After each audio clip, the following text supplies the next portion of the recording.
Assalamualaikum warahmatullahi wabarakatuh. Waalaikumsalam warahmatullahi wabarakatuh. Biridhanillahi ta'ala wa syafaati Rasulillah sallallahu alaihi wasallam ila hadratin nabi ila wa ala alihi wa sahbihi wa dzurriyyatihi wa sahbihi ajma'in ila jami'i ikhwani min al-anbiya'i wal mursalin wal awliya'i wash shuhada'i was salihin wal mu'minin wal muslimin al-mukhlisin wa jami'al malaikatil muqarrabin wal mujahidin fi sabilillahi rabbil alamin. وإلى آبائنا وأمهاتنا وأجدادنا وجداتنا ومشايخنا ومشايخنا وأساتذتنا ونخص خصوصا إلى مؤلف هذا الكتاب السيد محمد بن علاء والملك الحسن الشيخ الله الفاتحة. أعوذ بالله من الشيطان الرجيم.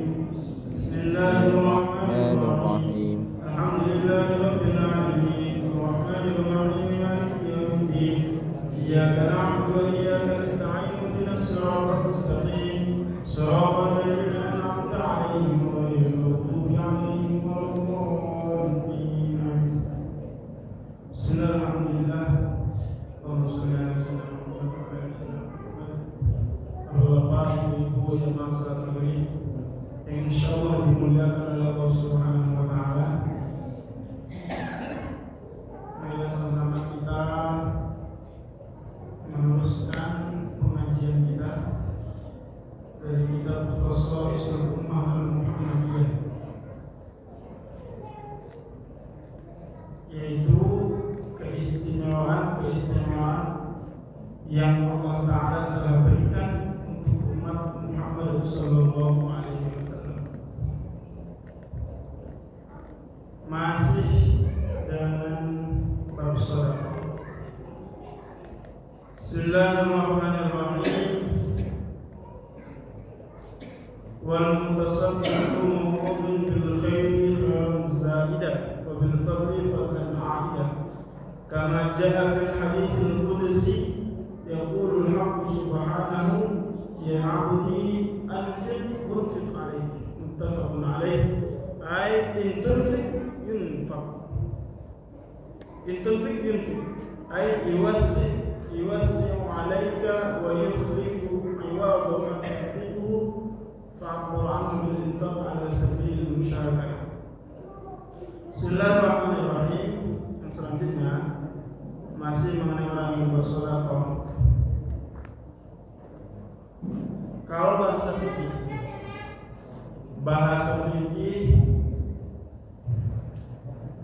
ada hadiah, ada hibah, ada sedekah, ada ibah.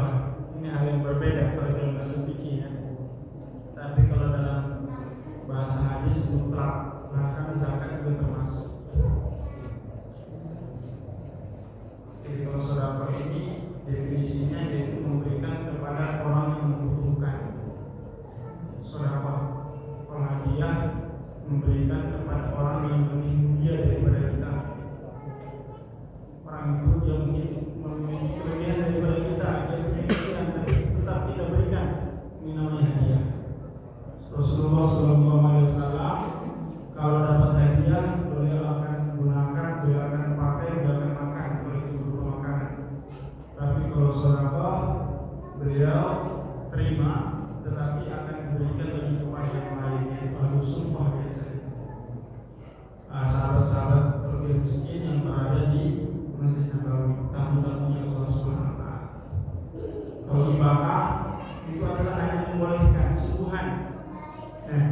Seperti kita kalau bertamu lebaran seperti tidak ada makanan, itu ibadah hanya boleh dimakan di situ.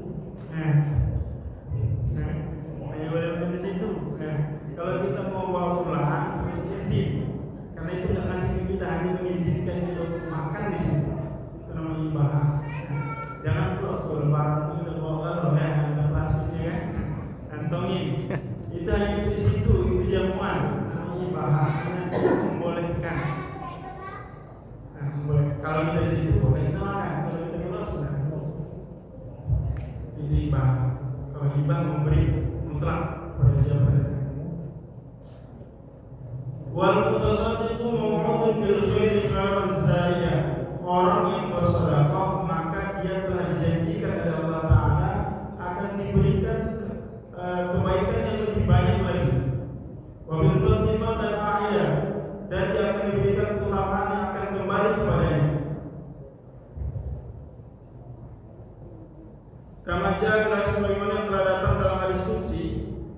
Hadis qudsi itu berarti dari Allah Ta'ala, tetapi bukan ayat Al-Quran. Ya. Bukan ayat Al-Quran, tidak ada dalam Al-Quran, tetapi tetap itu dari Allah Subhanahu Wa Ta'ala.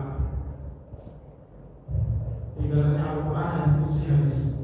Yaqulul Haqqu Subhanahu Allah Subhanahu Wa Ta'ala berfirman, ya abdi anfiq unfiq alaik, wahai hambaku infaklah maka aku akan berinfak kepadamu.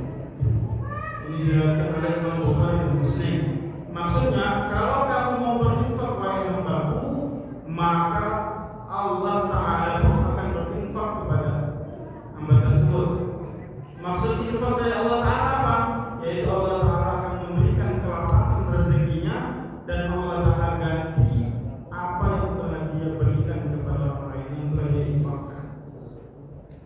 Jadi orang yang berinfak itu ini sebenarnya investasi.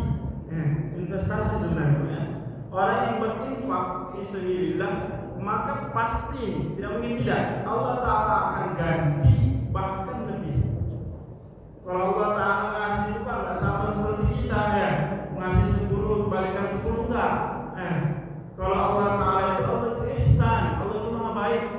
Semua yang berkaitan dengan Allah pasti akan lebih. Kalau kita berinfak, pasti Allah balas dan balasannya pasti lebih. Ya, ini betul-betul investasi yang sebenarnya menguntungkan. Tapi tergantung iman lagi, percaya atau tidak. Kalau percaya, maka orang akan rajin bersedekah. Kenapa? Ini investasi yang menjanjikan sekali. Dia akan dibalas. Anfikun fikari. Kamu bersedekah, kamu berinfak, aku infak kepadamu. Pasti. Bahkan zaidah lebih. Pemberian Allah Ta'ala lebih. Ma'anfaqtum min khair fahuwa yukhlifu. Apa yang kalian infakkan berupa kebaikan, fahuwa yukhlifu. Allah Ta'ala pasti akan ganti. Yang mungkin tidak. Wa may yabakhal fa inna ma yabakhalu an nafsi. Siapa yang dia pelit, yang dia tahan hartanya, dia enggak mau berinfak, sebenarnya dia pelit sama dirinya sendiri. Allah enggak butuh. Allah enggak butuh harta kita. Kamu pelit, Allah rugi enggak? Allah Ta'ala enggak rugi kalau semua hambanya ini pelit. Kita sendiri yang rugi. Kenapa? Karena kita tidak mendapatkan balasan lipat ganda dari Allah Subhanahu Wa Ta'ala. In tuqridullaha qardan hasanah yudha'ifhu lakum wa yaghfir lakum. Sama Al-Quran. In tuqridullah, kalau kalian menghutangi Allah, bahasanya menghutangi Allah. In tuqridullah qardan hasanah, kalau kalian menghutangi Allah dengan hutang yang baik, yudha'ifhu lakum wa yaghfir lakum. Allah Ta'ala akan lipat ganda. Allah Ta'ala akan balas hutang dari kalian tadi dengan lipat ganda. Wa yaghfir lakum, Allah Ta'ala akan ampuni juga dosa kita. Bagaimana maksud menghutangi Allah Ta'ala? Kalau butuh pinjaman? Tidak. Maksud menghutangi Allah Ta'ala, kita menggunakan harta kita untuk membantu hamba-hambanya Allah, membantu orang-orang yang kesulitan, orang-orang yang kekurangan, banyak orang-orang di sekitar kita yang kita mungkin karena orang perhatian, Masya Allah, mereka kurang, mereka banyak kebutuhan, dan kita ada kelapangan. Kalau kita bantu mereka, berarti kita telah menghutangkan harta kita kepada Allah Ta'ala, dan balasan Allah Ta'ala yudha'ifhu lakum. Allah Ta'ala akan balas dengan lipat ganda. Berapa lipat gandanya? Tidak ada yang tahu, terserah Allah Ta'ala. Wallahu yudha'ifu liman yasha. Wallahu yudha'ifu liman yasha. Allah Ta'ala akan melipat gandakan, terserah Allah Ta'ala. Mau berapa Allah lipat gandakan. Paling sedikit 10 kali lipat. Itu paling sedikit. Batas terbanyaknya berapa? Tidak ada batasan, terserah Allah Subhanahu Wa Ta'ala. Maka anfik unfik alaik. Kalian berinfak, aku akan berinfak kepada kalian. Allah Subhanahu Wa Ta'ala. Allah Ta'ala akan lapangkan rezeki kita. Allah Subhanahu Wa Ta'ala akan ganti apa yang telah kita belanjakan tersebut. Ada beberapa harta yang kalau kita infakkan itu dibalas cash sama Allah Ta'ala. Pertama, harta yang kita belanjakan untuk berangkat haji umroh. Berangkat haji umroh nampaknya biayanya mahal Pak, 50 juta, ya kan?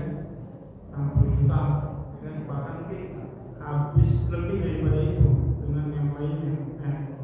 Tetapi pasti, ya, orang yang berkorban untuk berkunjung ke Baitullah, Allah Ta'ala akan balas sendiri. Kemudian harta yang diinfakkan fi sabilillah di jalan Allah. Apa fi sabilillah? Di jalan kebaikan. Semua berbentuk kebaikan. Maka itu akan dikasih dengan Allah Subhanahu wa Ta'ala.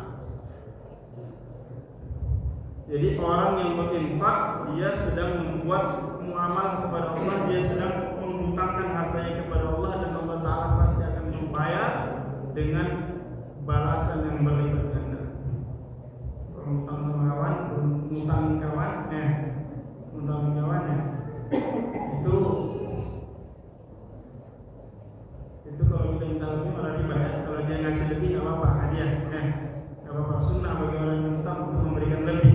Tapi kemungkinan kecil orang yang ngutang itu bakal memberikan lebih. Yang ada pura-pura lupa, lupa dengan ngutang, ngutang sekian, pura-pura lupa, jatuh tempo kabur. Itu kalau ngutangin sama manusia, boro-boro dibalas lebih, yang ada lupa, pura-pura lupa, atau mungkin ditunda-tunda.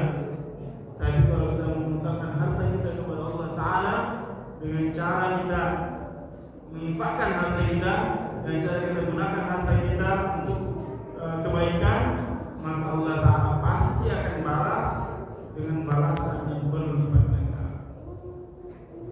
Wajah Nabi sallallahu alaihi wasallam qala ya ibn Adam innaka an tabdhul al-fadla khairul laka wa an tumsikahu syarrul laka wa la tulamu ala kafafin wabda biman ta'ul wal yadul 'ulya khairun min al-yadis sufla. Dari Nabi sallallahu alaihi wasallam beliau bersabda, wahai anak Adam, wahai manusia, sesungguhnya engkau menginfakkan atau membelanjakan harta yang lebih yang ada pada dirimu, maka itu baik bagimu. Dan engkau ketika engkau menahan harta yang lebih, ada harta yang lebih dia tahan, dia simpan-simpan, dia tumpuk-tumpuk, syarrul laka, itu akan menjadi keburukan bagimu, akan menjadi musibah bagimu. Wabda biman ta'ul, dan mulailah berinfak dengan keluargamu. Dan tangan di atas itu lebih baik daripada tangan yang di bawah. Jadi yang kita sedekahkan adalah harta yang lebih dari kebutuhan kita. Kalau dari perasaan kita bakal merasa kurang terus dengan harta ini, tapi dari keperluan kita, keperluan yang pokok, keperluan yang pokok, kita punya harta berlebih daripada keperluan pokok, itu kita sedekahkan, itu kita infakkan, maka itu baik, sangat baik daripada kita tahan. Kalau kita tahan malah bahaya. Kalau kita melihat sejarah Nabi dulu, wah luar biasa. Tetap harus kita ceritakan, walaupun mungkin kita nggak bisa seperti itu, tapi tetap harus kita ceritakan. Nabi, para sahabat dahulu, kalau ada harta yang datang kepadanya berlebih, maka itu nggak akan pulang ke rumah sebelum itu semua disedekahkan.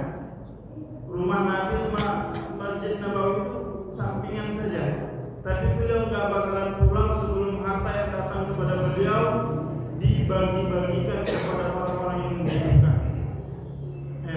Kisah masyhur tentang sahabat Bilal yang waktu itu mengutang atas nama Rasulullah SAW sampai jatuh tempo belum ada duit nih. Wah gawat ini, kata sahabat Bilal, ini kalau saya nggak bayar ini saya bakal jadi budak lagi nih. Saya bakal jadi budak lagi, saya bakal disiksa lagi. Maka menjelang jatuh tempo ngadu kepada Rasulullah SAW, ya Rasulullah bagaimana ini? Utang yang kemarin itu belum bisa saya bayar, sekarang sudah jatuh tempo, kalau jatuh tempo saya belum bisa bayar, ini utangnya semua orang Yahudi. Nah, maka saya bisa jadikan budak lagi sama dia, saya bisa disiksa lagi. Maka izinkan saya pergi. Pengen pergi juga sahabat dia, takut ya, takut dijadikan budak. Maka Rasulullah SAW tidak lama doa. Ya, singkat cerita saja, datanglah suatu hewan tunggangan beserta dengan lengkap isinya banyak sekali, sehingga lebih-lebih untuk bayar hutangnya tadi. Lebih-lebih untuk membayar hutang, sehingga lebihnya itu banyak, dan Rasulullah SAW perintahkan kepada sahabat Bilal bagikan kepada orang-orang yang membutuhkan.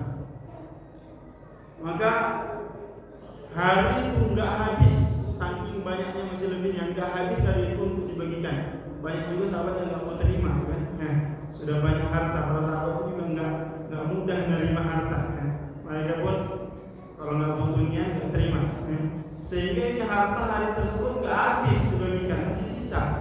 Datanglah pulanglah sahabat Bilal ke Masjid Nabawi laporan, harta masih ada ya Rasulullah. Maka kata Rasulullah, bagikan, saya nggak akan pulang ke rumah kalau ini harta belum habis. Malam itu pun lembur sahabat Bilal untuk membagikan harta tersebut. Sampai besok, keesokan harinya baru sahabat Bilal datang kepada Rasulullah SAW, lapor hartanya habis. Baru Rasulullah SAW lega, baru bisa pulang ke rumah. Luar biasa, harta yang lebih. Sebaiknya harta yang lebih itu diinfakkan, itu akan lebih baik dan memberikan manfaat kepada kita daripada kita tahan. Kalau kita tahan malah bahaya. Wabda dengan taul, dan dahulukanlah keluargamu dalam berinfak. Orang-orang terdekat dulu, istri kita, anak kita, jelas saja. Kemudian kerabat-kerabat kita, orang tua, adik kakak, paman ibu, ini kita utamakan, kita dahulukan. Jangan pula sama orang lain royal, sama keluarga dari perhitungannya. Wah, ini salah ini kan. Salah mindset ini kan. Sama orang lain royal lagi, anaknya sama keluarganya. Dahulukan keluarga. Dahulukan keluarga. Dahulukan keluarga, karena bersedekah kepada keluarga ini lebih ikhlas daripada kepada orang lain. Kalau sama orang lain dia nggak tahu kita, ya kan? Dia nggak tahu kita, maka dia akan tahu bahwa orang ini baik luar biasa. Kalau keluarga sudah tahu cekinya. Kalau sedekah sama dia nggak guna, ini dia sudah tahu keburukan kita, wah nggak bakalan dipuji, mending sama orang lain saja. Salah. Sama keluarga diutamakan. Wabda dengan taul.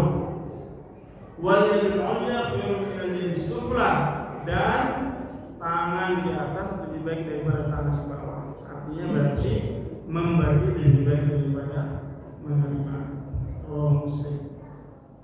Wal mutasaddiqu tataba'u alaihi ni'amul ilahiyah fa'ishuhu raghidun wa umruhu sa'idun wa haluhu hamidun, kama ja'a fil hadits yang Nabi sallallahu alaihi wasallam qala mathalul bakhil wal munfiq kama tari rajulaini alaihima junnatan min hadidin min thuliyihima ila taraqihima, fama munfiq fala yunfiq illa sabaqat aw wafarat ala jildihi hatta tuffa bananahu wa ta'fu atharahu, wa amma al-bakhil fala yuridu an yunfiqa shay'an illa lazimat kullu habatin makanaha fa huwa yuwassi'uha fala tattasi'.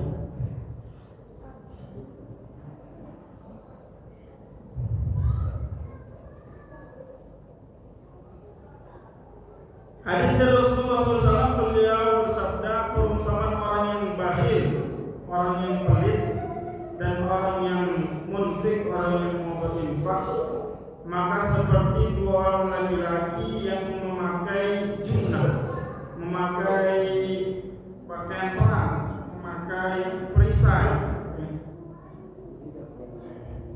memakai pakaian perang, baju besi, min hadidin, yang terbuat dari besi, dari dadanya sampai lehernya. Fa'amal munfik, adapun orang yang berinfak, tidaklah dia berinfak kecuali baju tersebut akan menjadi luas, menjadi besar, membesar sehingga menutup semua kulitnya, sampai tertutuplah badannya. Adapun orang yang bakhil, dia tidak mau berinfak, sehingga kullu halqatin makana, semua besi tadi lengket pada badannya dan dia tidak bisa meluaskan. Maksudnya gini, perumpamaan Rasulullah SAW membuat perumpamaan orang yang berinfak dan orang yang tidak berinfak. Orang yang berinfak seperti orang yang memakai pakaian besi dari dada sampai leher, kecil baju besi. Apa artinya baju besi dari dada sampai leher? Banyak yang masih tidak terlindungi. Ketika dia berinfak, maka baju besi tadi akan semakin memanjang, akan semakin membesar, sehingga dengan sebab infaknya tadi perumpamaan, sehingga baju besi tadi menutup semua tangan-tangannya sampai jari-jarinya, sehingga badan dia selamat daripada bahaya. Sebaliknya orang yang pelit, baju dia tadi sudahlah kecil, dia tahan-tahan, tidak mau dia infak, maka baju dia tidak bisa besar, lengket semua di badannya. Baju besi tadi lengket, tidak mau melebar, tidak mau membesar. Begitulah perumpamaan orang yang pelit. Dia tidak bisa melindungi dirinya daripada macam mara bahaya yang akan datang kepadanya. Tapi orang yang berinfak, maka dia telah melindungi dirinya, diperumpamakan dengan pakaian besi tadi, sehingga dia akan aman dari segala macam mara bahaya. Ada yang mengatakan juga maksudnya adalah orang yang memang sifatnya itu dermawan, maka ketika ada anjuran, ketika ada anjuran untuk berinfak, maka dia akan lapang dada. Dia akan dengan lapang dada. Sehingga dengan gambaran tadi bajunya meluas, artinya lapang dada dia akan mudah saja memberi. Tapi kalau orang yang pelit itu, walaupun dia bersedekah, walaupun dia bayar uang zahirnya, hati dia akan masih tetap kecil. Dia akan merasa gitu. Dia enggak ridho mengeluarkan duitnya.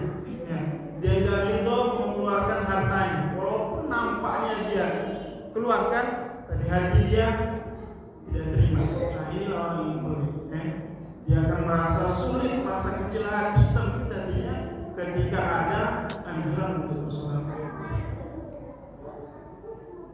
Wal mutasaddiqu mahsubun yatamanna kullu 'aqilin ay yablugha ratbatahu wa yahuza darajatahu. Wa fi hadha yatanafasu mutanafisuna wa yusari'ul mujadduna. Wa hadha amrun mahmudun li'annahu fil khair. Qala la hasada illa fi ithnatayn, rajulun atahu Allahu malan fasallaqahu 'ala halakatihi fil haqqi, wa rajulun atahu Allahu hikmatan fa yaqdiha wa yu'allimuha. Hadis dari Rasulullah SAW mengenai kebolehan hasad. Hasad itu berarti apa? Hasad seperti iri hati sebenarnya. Iri hati kepada orang-orang yang dermawan. Beliau selalu bersabda, la hasad illa fi ithnatayn. Tidak boleh hasad, tidak boleh dengki, tidak boleh iri hati kecuali kepada dua kriteria orang. Yang pertama yaitu kepada seorang laki-laki yang Allah Ta'ala telah berikan kepadanya harta, lalu dia gunakan hartanya untuk kebaikan. Dia sedekahkan hartanya, dia infakkan hartanya. Kemudian yang kedua, orang yang Allah SWT berikan kepadanya ilmu, lalu dia gunakan ilmunya untuk memberikan manfaat dan mengajarkannya kepada orang lain. Hasad tidak boleh iri hati. Nah, maksudnya di sini, dalam tafsirnya, iri hati itu sebenarnya adalah sifat yang tidak boleh. Iri hati itu apa? Iri hati itu adalah tidak suka ketika orang lain mendapatkan nikmat. Itu yang namanya iri. Definisi iri, hasad adalah dia susah hati ketika melihat orang lain mendapatkan nikmat. Maka hasad di sini adalah sebuah pengandaian. Seandainya hasad itu boleh, maka bolehnya itu hanya kepada dua orang, yaitu apa? Orang yang sudahlah kaya, dermawan, waduh enak kali hidup dia, alangkah enaknya hidup dia ya. Kenapa aku kayak gitu harta banyak, tetapi harta itu tidak membuat dia jauh dari Allah, tetapi malah membuat dia semakin dekat kepada Allah Ta'ala. Ini orang yang betul-betul senang atau bahagia di akhirat. Yang kedua, orang yang diberikan ilmu dan dengan ilmunya diajarkan kepada orang lain. Ini pun tidak boleh hasad. Atau hasad yang diartikan ghibthah. Nah, ghibthah itu adalah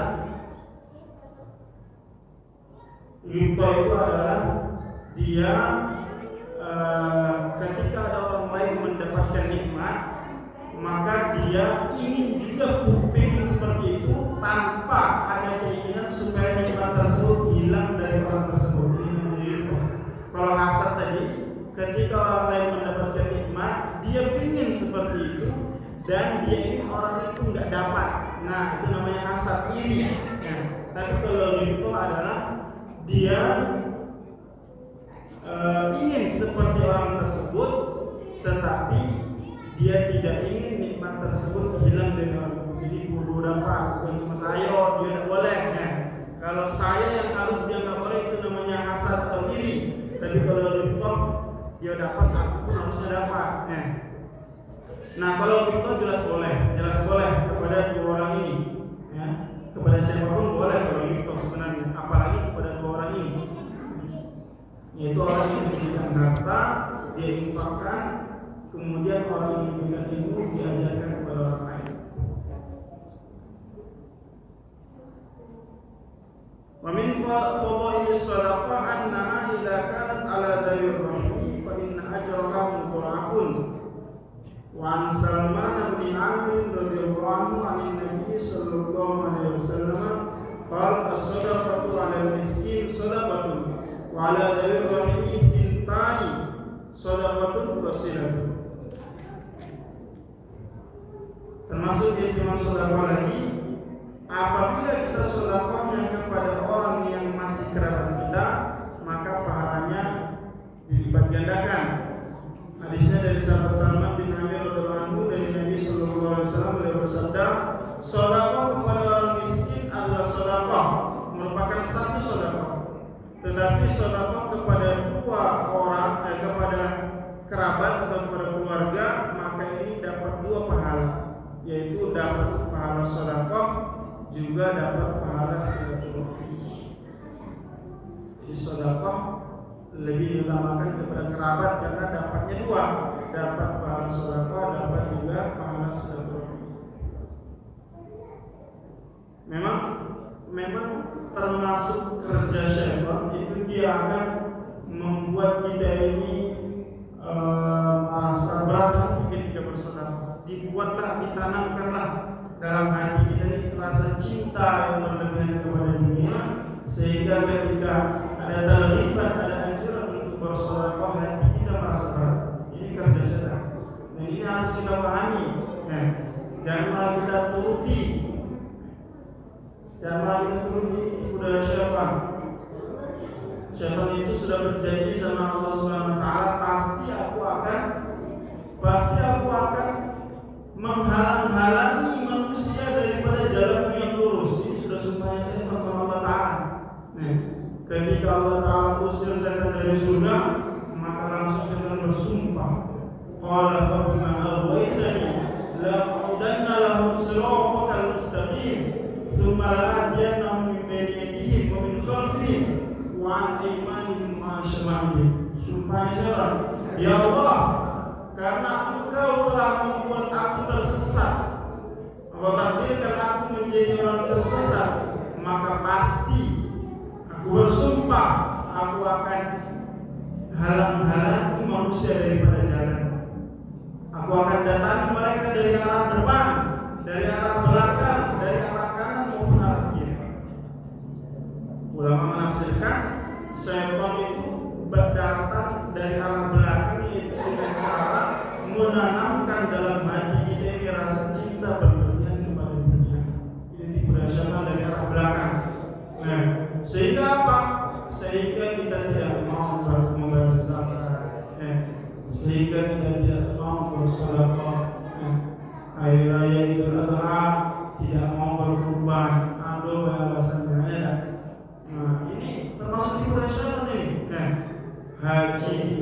sudah kemudian bahkan karena tipu daya dunia, cinta dunia yang berlebihan, sholatnya diabaikan. Kewajiban yang pokok sekali sholat lima waktu pun diabaikan. Karena apa? Karena tadi syaitan membuat dia ditanamkan dalam diri dia rasa cinta kepada dunia. Sudah, gak usah sholat dulu, kerja dulu. Sholat gak pekerjaan saja, nanti berkurang penghasilanmu, kata syaitan. Sehingga dilalaikanlah sholat, lewatlah sholat subuh, lewatlah sholat zuhur, asar, dan sebagainya. Bahkan tidak banyak, tidak sedikit orang-orang yang saling membunuh, orang-orang yang saling putus silaturahmi, orang tuanya sendiri dibunuh bahkan karena tipu daya syaitan tadi, karena cinta dunia yang berlebihan. Jangankan untuk menyedekahkan hartanya, yang ada dia ingin supaya hartanya terus bertambah dan bertambah. Dia tidak mau berinfak, dia tidak mau mengeluarkan hartanya, malah yang ada dalam pikirannya, dalam hatinya, bagaimana supaya harta saya terus bertambah dan bertambah. Takut dia kalau hartanya berkurang sedikit pun, takut sekali. Ini adalah tipu daya syaitan. Sangat cinta dunia, hubul dunia, sangat cinta kepada dunia dan takut kematian. Seperti diceritakan, dahulu ada seorang hikayat, ada seorang kaisar seperti itu, dia memerintahkan kepada penunggang kuda, kamu naik kuda sejauh mana kamu bisa tunggangi, kamu bisa lewati, maka aku berikan daerah tersebut untukmu. Aku berikan lahan tersebut untukmu. Kau naik kuda secepat mungkin, sampai mana batas capekmu, sampai situlah batas tanahmu. Sehingga penunggang kuda tadi dia dengar seperti itu, langsung dia lompat ke atas kudanya, dia pacu kudanya secepat mungkin. Pokoknya dia lewatin semua, dia lewati sejauh mungkin, secepat mungkin. Nggak peduli dia mau kehausan, mau lapar, pokoknya aku harus kejar target ini. Kalau bisa galau-galau dunianya aku yang punya. Maka dia pacu terus itu kudanya, nggak ada istirahat. Karena tadi kalau istirahat bisa-bisa berkurang yang tadinya harusnya dapat sekian mil, jadi berkurang karena istirahat ganggu saja dia.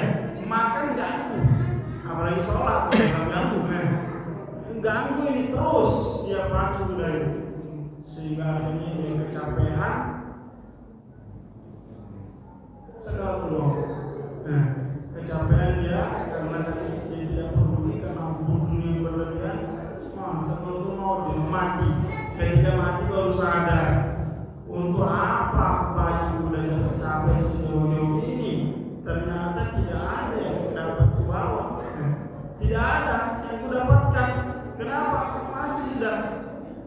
Sejauh-jauh lalu tersebut tidak ada yang dia dapatkan sedikit pun. Begitulah orang-orang yang ditipu pemikirannya dengan syaitan. Yang dia inginkan kumpul terus kan hartanya, sehingga ketika ada sedekah, ada membutuhkan sumbangan, membutuhkan zakat dan lain sebagainya, dia tidak mau. Ini tipu daya syaitan. Allah Ta'ala berfirman, inna syaitana lakum aduwwun fattakhidhuhu aduwwa. Syaitan itu musuh yang nyata. Syaitan itu musuh yang nyata bagimu. Fattakhidhuhu aduwwa. Jadikan syaitan sebagai musuh. Diberikan rambu-rambu oleh Allah Ta'ala.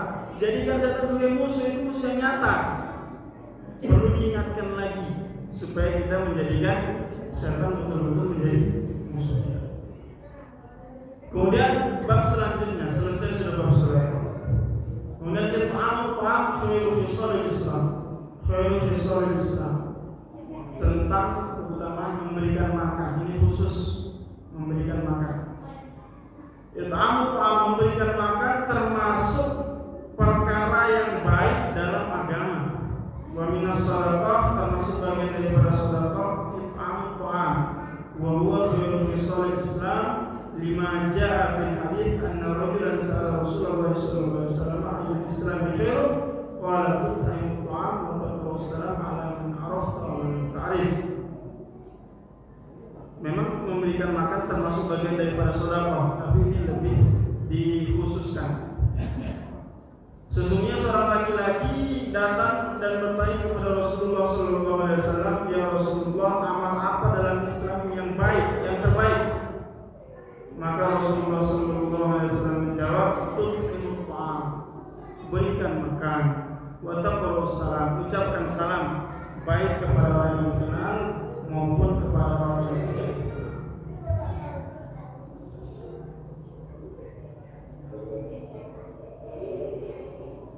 Memberikan makan perut, mengisi masalah perut, karena perut ini orang yang dapat perut maka dia akan dapat hatinya. Ya. Manusia itu dia mudah, asal perutnya dia terisi maka dia akan cukup. Al-insan abdul insan, manusia itu hamba kebaikan. Siapa yang siap menyayangi dia, dia akan nurut. Ya. Maka penting untuk memperhatikan ini, ya, memperhatikan perut-perut orang-orang yang berada di dekat kita. Nah, keluarga kita, anak buah kita, tamu-tamu kita, tetangga-tetangga kita. Ini penting untuk kita perhatikan. Jangan sampai ada orang terdekat kita kenyang, tetangga kita kelaparan.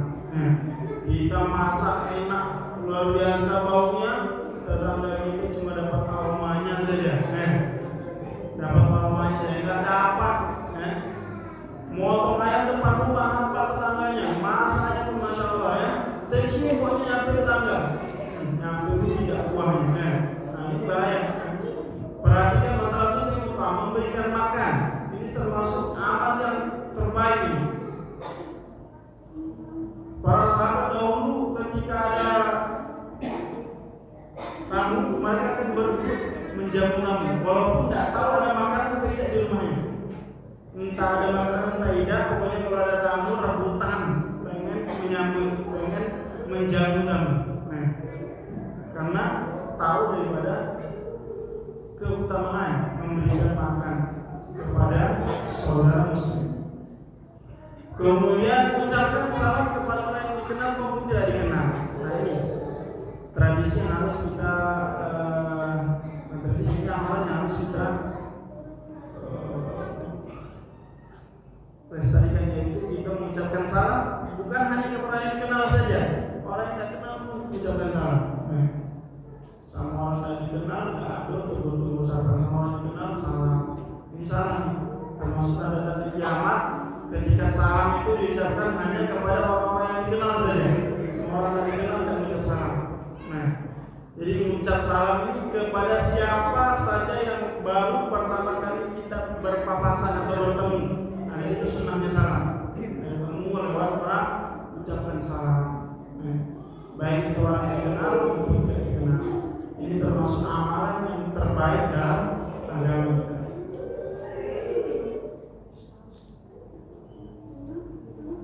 Amalan sepele tetapi akan menimbulkan rasa mahabbah.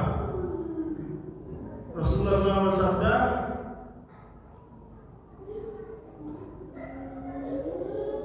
yang artinya, maukah kalian aku berikan awal adullukum ala khairin idza fa'altum tahabbtum, maukah aku tunjukkan kepada kalian amalan yang kalau kalian kerjakan maka akan ada rasa mahabbah, rasa kasih sayang di antara kalian.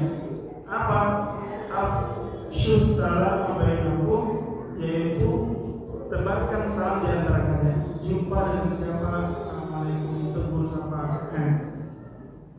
Nah, ini akan nampaknya sepele hal yang remeh, tapi akan menimbulkan kontak hati, akan menimbulkan mahabbah, rasa kasih sayang di antara sesama kita.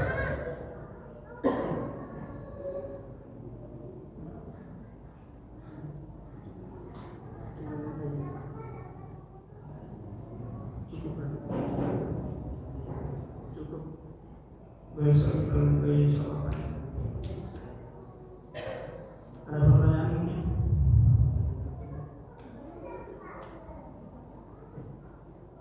Kalau sekalian barangkali ada pertanyaan, dipersilakan. Silakan.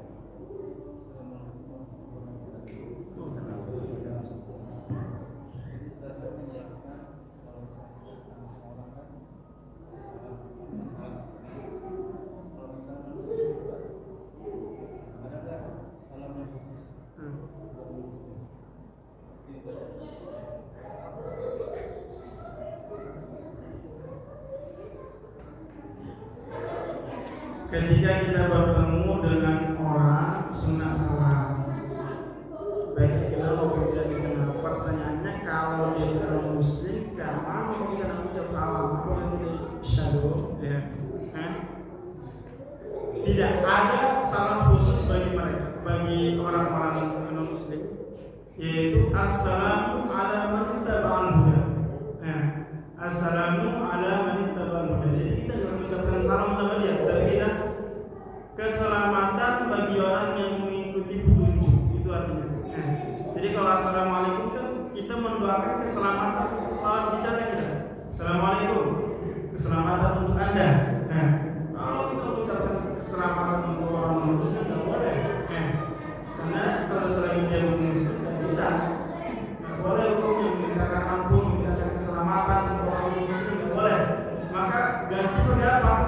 Assalamu ala man taba'al huda, keselamatan bagi orang-orang yang ikuti petunjuk. Bukan kita ikuti salam dia orang apa? Salamnya kayak gini, kita ikuti nggak bisa, nggak boleh. Nggak boleh kita pakai salam mereka. Kita tetap pakai salam kita. Kita punya versi salam untuk orang Islam dan versi salam untuk orang non Muslim. Bukan kita yang ikut salam mereka. Wah ini orang ini salamnya pakai ini orang ini salam enggak. Jangan ditiru salam mereka. Tapi kita punya versi salam untuk mereka, yaitu apa? Assalamu ala man taba'al huda, keselamatan bagi orang-orang yang mengikuti petunjuk. Itu ya.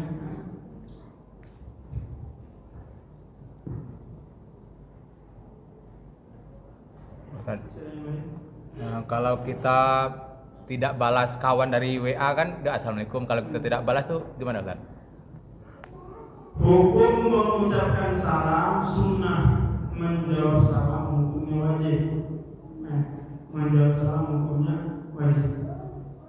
Kemudian kalau kawan salam pakai assalamualaikum, lihat dulu teksnya. Kalau dia assalamualaikum, disingkat, itu tak ada kesunahan jawab. Itu bukan salam itu ya, bukan salam ya. ASS. Kalau untuk menghormati dia nggak apa-apa, was juga. Was itu menghormati dia. Kalau dia ucapkannya lengkap assalamualaikum, sebenarnya ucap salam nggak perlu kita tulis jawaban salam, kita jawab saja sebenarnya boleh ya.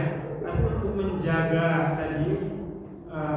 perasaan dia juga kita jawab waalaikumsalam, karena jawab salam itu wajib. Menjawab salam itu wajib. Itu bang ya. Kita balas dan juga waalaikumsalam warahmatullahi wabarakatuh. WR. Assalamualaikum kita jawab lengkap wabarakatuh 30 pahalanya. Kalau cuma assalamualaikum 10. Assalamualaikum warahmatullahi wabarakatuh 20. Kalau lengkap assalamualaikum warahmatullahi wabarakatuh 30. Kalau disingkat Ustaz, WR WB itu gimana? Kadang-kadang enggak boleh Ustaz ya. Cuma dapat pahala assalamualaikumnya saja.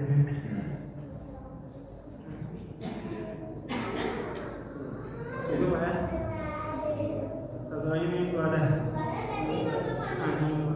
Kalau kita jual sadana kan 100.000 jadi 1.000 ya 100.000. Kita punya itu riba kan. Kalau kita jual pulsa dana,